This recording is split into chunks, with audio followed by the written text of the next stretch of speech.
এই কূপকে ঘিরে রয়েছে একটা বিশাল ইতিহাস। যুদ্ধক্ষেত্রে যত সব সৈন্য আহত হচ্ছিল ওই কূপে ফেলে দিলে জীবিত হয়ে উঠছে। হ্যাঁ,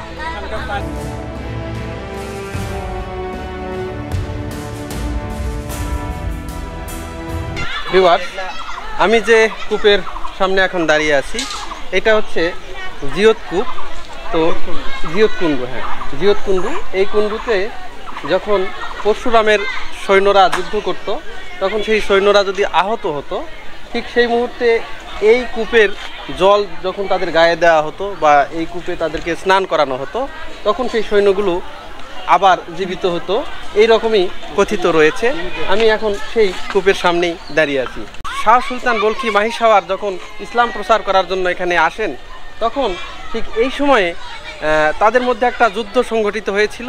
সেই যুদ্ধে যতবারই যুদ্ধ হচ্ছিল, ঠিক সেই সময়ে পরশুরামের যতগুলো সৈন্য যুদ্ধে মারা যেতেন বা আহত হতেন, তাদেরকে এই কূপের পানিতে যখন নিয়ে আসা হতো, তখন এই কূপের পানি তাদের গায়ে যখন ছিটিয়ে দেওয়া হতো এবং এই কূপে তাদেরকে স্নান করানো হতো, ঠিক সেই সময়ে সেই রাজা পরশুরামের যতগুলো সৈন্য আছে ঠিক ততগুলো সৈন্যই আবার জীবিত হয়ে উঠত।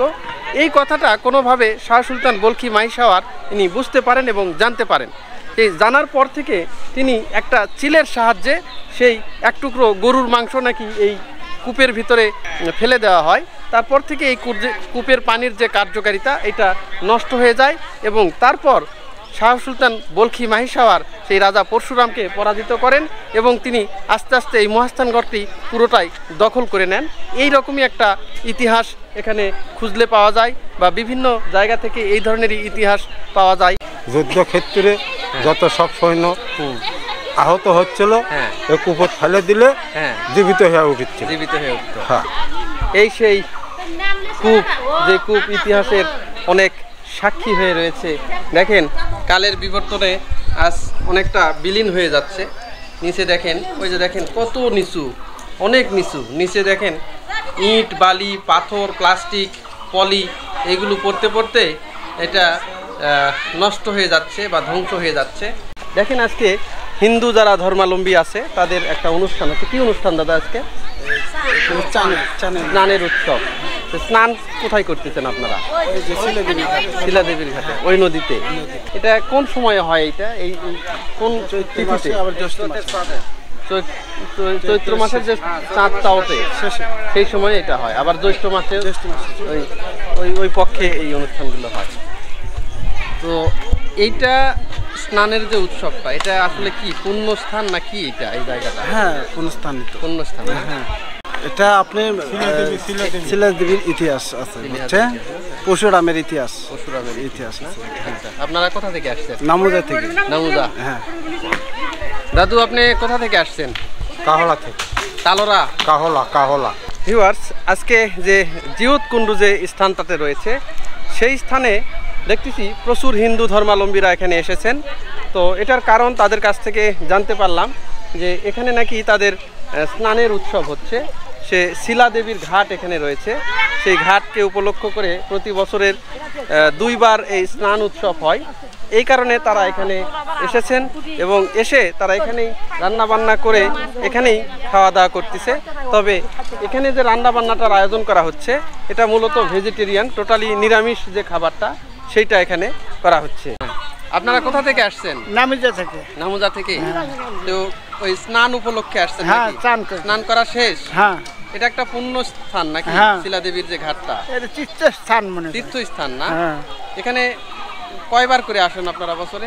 জ্যৈষ্ঠ মাসে একবার আসবো আর এই চৈত্র মাসে। এই মাসে একবার আসবেন। এসে এখানে আপনারা স্নান করে আসবেন। এখানে চুলা করবেন। চুলার করার পরে আপনারা এই খাওয়াগুলা এখানে করে খাবেন, তাই তো?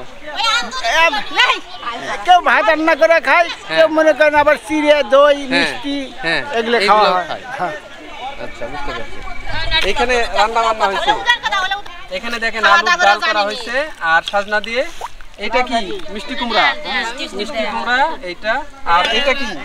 এটা হচ্ছে ডাল। এই যে দেখেন এটা ডাল রান্না করা হয়েছে। আর বিভিন্ন জায়গা থেকে, এই যে বহু জায়গা থেকে সব ভক্তবৃন্দরা এখানে আসছেন আপনারা কোথা থেকে আসছেন? আপনারাও নাউজা থেকে আসছেন। স্নান হয়েছে?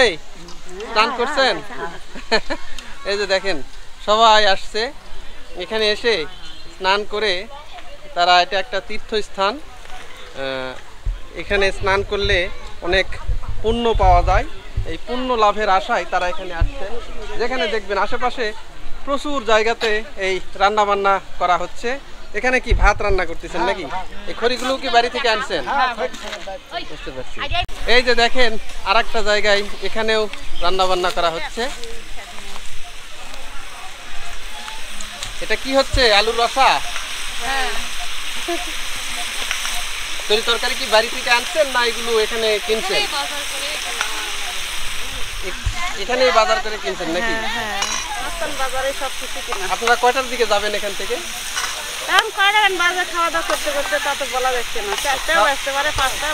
খাওয়া দাওয়ার পরে চলে যাবেন। এই দেখেন সুন্দর করে রান্না করা হচ্ছে আলুর রসা দিয়ে। সাজনা, নতুন সাজনা নামছে, সাথে পটলও আছে। এই যে আরো কেটে রাখা হয়েছে এখানে। প্রচুর পুণ্যার্থী এখানে আসছেন আজকে। এই পুণ্যার্থীরা এখানে খাওয়া দাওয়া করে তারপরে এখান থেকে চলে যাবে। আপনাদের স্নান তো হয়ে গেছে না? স্নান হয়েছে। এই যে দেখেন এখানেও রান্না বান্না হচ্ছে। এই যে ব্যাগে করে বিভিন্ন জিনিস আনা হয়েছে। এই যে এখানে ভাত তুলে দেওয়া হচ্ছে। দাদু কই থেকে আসছেন? বড় কুমিরা। বড় কুমিরা। আপনারা এখানকার ভক্ত নাকি? আমার পুটকি বাড়ি আছে।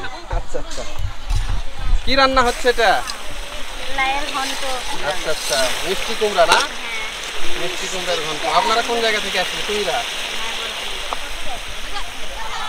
দেখেন এই যে এখানে তরি তরকারি কেটে রাখা হয়েছে। এখানে ডাটা রাখা হয়েছে, সাজনা রাখা হয়েছে, বেগুন রাখা হয়েছে, এখানে আবার আলু কেটে রাখা হয়েছে। প্রচুর দেখেন এখানে জায়গায় জায়গায় রান্না হচ্ছে, প্রচুর রান্না। এই যে এখানেও তো ম্যাক্সিমাম জায়গায় দেখতেছি আলুর রসায় বেশি রান্না করা হচ্ছে। এই তো এখানেও আলুগুলো সব ভেজে নেওয়া হচ্ছে। আপনারা কোথা থেকে আসছেন? নারায়ণপুর। কোন নারায়ণপুর এটা? শিবগঞ্জ নারায়ণপুর না? কখন আসছেন আপনারা?